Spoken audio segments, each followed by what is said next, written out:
So some of our adherents, by the way, I'm just an idiotic, stupid dog, but some of our adherents will remember we have in our repertoire or in our clique, in our quiver, we have the little spray tan girl.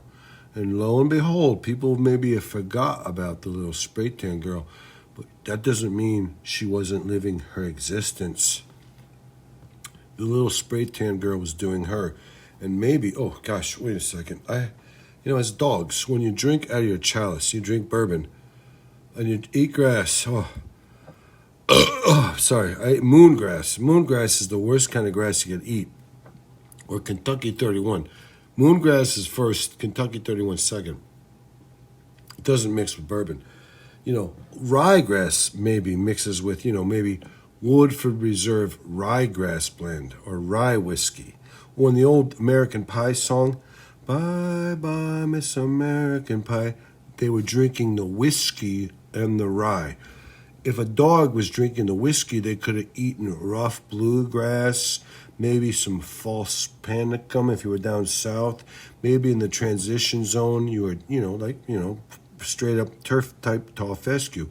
But if you were drinking ryegrass, it was ryegrass. If you were drinking the whiskey and the rye whiskey made out of rye, not made out of corn, you would be, maybe it was ryegrass, maybe it was annual ryegrass, maybe it was Pauapertensis, maybe it was Pauapertensis, maybe it was, I forget what the other one was, a big seed producer, Poa annua, but then you wouldn't burp, you wouldn't get indigestion because those grasses, and a dog eats a lot of grasses, and if you're a smart, particular, upscale, elitist dog, you drink out of your sterling silver chalice, iced down bourbon, be it corn liquor bourbon or rye-oriented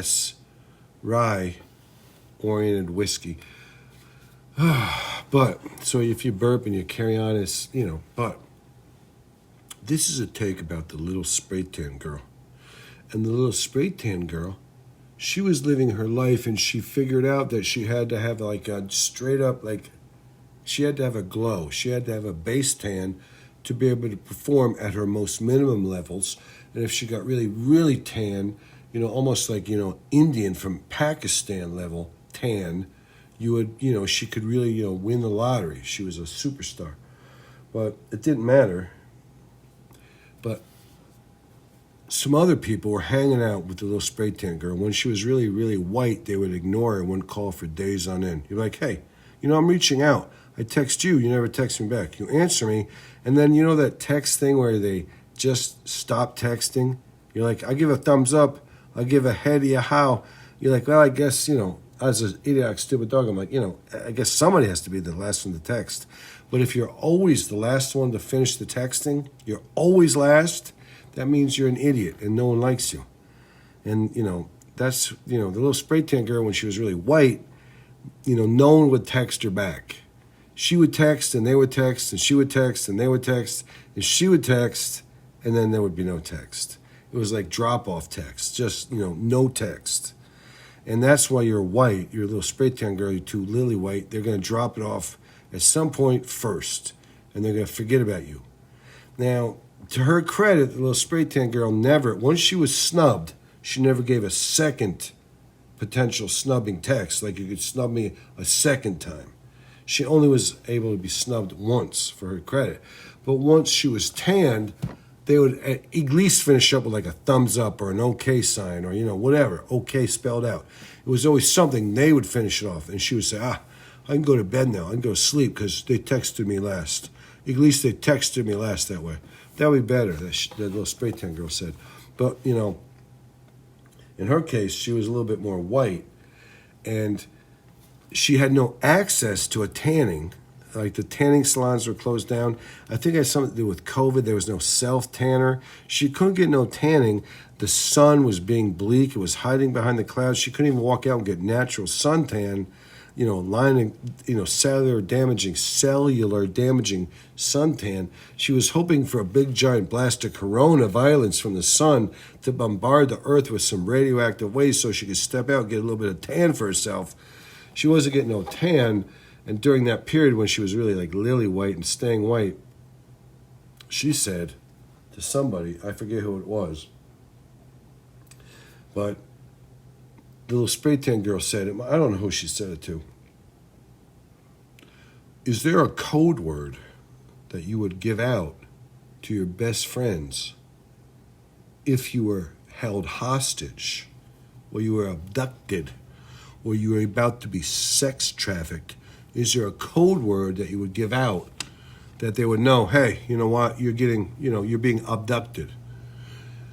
And the little spray tan girl said her code word would be Mickey Mouse. She would work Mickey Mouse in the conversation. The friend that she was talking to said she would work in mask, N95, and she would say mask. And that would be a symbol or a sign or a code word that they were being abducted, like in the movie Taken, and that these girls would be able to communicate, hey, call the cops, tell them to come out and hunt for me. Just because you give the code word, it doesn't mean that the cops would know where you are, so how would they go search for you? But the little spray tan girl, she was in a conversation with somebody, and they said, what would your code word be? And the little spray tan girl said, something like Mickey Mouse, and they were like, maybe mine would be mask. And when the spray tan girl was really spray tanned up, really sweet and great, they said, they said to the little spray tan girl when she was really dark, what would your code word be? So if somebody had abducted you and they were holding you for ransom, but you want to let people know that this is what's going on, or maybe they were just like, you got to call them people up and, get them off our back so we can murder you and torture you more easily without obtrusion. It's distracting. Your family's calling, your dad's calling, your brother's calling. They would say, little spray tan girl, hey, call these people up and tell them you're happy, you're okay, so that they could concentrate without all the phone ringing on the killing and the torture and the strangulation and the death. They could enjoy it more. So like spray tan girl, hey, call them up and say you're okay so I could kill you and I could enjoy it. But if she was really white, her nickname would be Mickey Mouse, and who knows if they would have come and saved her.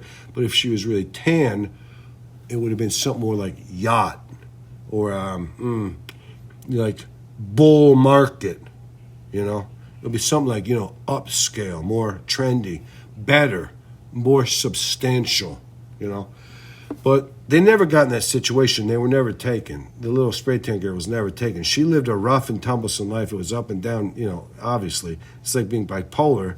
There's good days, bad days, lots of good days, lots of bad days. In between there's nothing. But little spray tan girl was like, whatever. If she was really white and she was abducted, she would have said Mickey Mouse. If she was really tan, she would have said bull market. And then they would have known, call the cops, she's been abducted.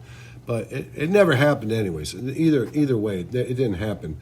So, the funny thing was when the little spray tan girl was really white, she was like, I don't know what I should do. It's whatever, it's okay. Nobody even gives a crap. Nobody even is worrying about what I'm worrying about. But when she was all tanned up and she was really looking great and her legs looked like they were a foot longer, and everything was like her features were so set off and so beautiful, that she would be like, whatever. You could take it or leave it. No one's going to abduct me. I'll slap them. I'll smack them, Little spray tan girl, when she was all tanned up, she wore this big Bowie knife, this big-ass Bowie knife. She was like, hey, if somebody walked up to her and they're like, hey, little spray tan girl, maybe I want to abduct you, she'd be like, what's your problem? Before they could answer, she would pull out her Bowie knife and she would jab them right in their thorax. And they should cut their airway. And as they would collapse down because they couldn't get no air and they were turning purple, she would cut their throat straight up, like cut her jugular, cut into the tendons and the synapses and the things, the nerves, so that they couldn't even stand up. And they were like, hey, that's your problem. I was wondering what your problem was, but now I know. You got a cut throat and you have you got a sliced open larynx. You can't get no air inside of you. That's your problem. You know, that would be your problem. What's your problem? That's your problem. But, you know, little spray tan girl, she didn't want to do that. She never withdrew her Bowie knife. No one's gonna say she did. She didn't. That's like, you know, that's neither here nor there. The thing about little spray tan girl is, if she had to draw the Bowie knife, she would have drawn it. If she did, who knows? I think she did. It doesn't matter. I mean, I wasn't there. I wasn't there to see her jab that shit right up in, you know, the first thing she struck was the lungs, right up into the pulmonary and cut the aortic, so they were going to bleed out no matter what. But then she would jab them in their larynx so they couldn't breathe, and then she would cut their throat so that they could feel themselves bleeding out. I'm not trying to say that's right. I'm just saying, with a little spray tan girl, when someone tried to abduct her, this is what she would say, what's your problem? If they couldn't answer it quick enough, she would say, this is your problem, and this is how she would take their knife to them. But if she was white and she wasn't really up for a fight, she wouldn't leave that any place. She wouldn't do anything with it. But she would say to them, hey, you know what? I'm not going to jab you with my Bowie knife and cut your throat and bleed you out and make it so you can't breathe. What I'm going to do is say, what would you rather do? The little spray tan girl, when she was white and somebody tried to abduct her, she would say, what would you rather do? Give up your iPhone or your ability to read?